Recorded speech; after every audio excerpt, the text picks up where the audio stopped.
Breaking news చూస్తున్నాం. ఆర్థిక భారంతో సతమతమవుతున్న అనకాపల్లి జిల్లా గోవాడ షుగర్స్ ఫ్యాక్టరీలో ఇప్పుడు మరో కలవరపెట్టే ఘటన వెలుగులోకి వచ్చింది.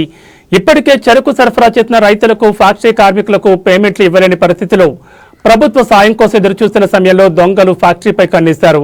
ఫ్యాక్టరీ బయట ఉన్న ఈటీపీ ప్లాంట్ ప్రాంతంలో మెలాసిస్ తోడేందుకు వినియోగించే 15 HP కెపాసిటీ గల 2 విద్యుత్ మోటార్లు గుర్తు తెలియని వ్యక్తులు చోరీ చేసినట్లు శనివారం వెలుగులోకి వచ్చింది. అయితే ఈ దొంగతనం ఇప్పటిది కాదు, దాదాపు 15 రోజుల క్రితమే జరిగిందని సమాచారం అందుతోంది. ఈ 2 మోటార్ల విలువ సుమారు ₹1,00,000 వరకు ఉండొచ్చని అంచనా వేస్తున్నారు. ఇలాంటి బరువైన మోటార్లను ఒకరిద్దరు మోసుకెళ్లడం అసాధ్యం.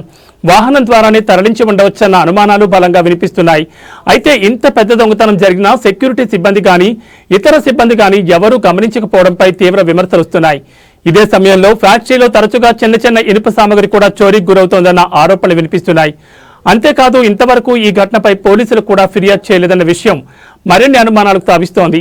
ప్రస్తుతం ఫ్యాక్టరీ మూసివేస్తున్న నేపథ్యంలో సెక్యూరిటీ సిబ్బంది మరింత బాధ్యతగా వ్యవహరించాలని స్థానికులు, రైతులు డిమాండ్ చేస్తున్నారు.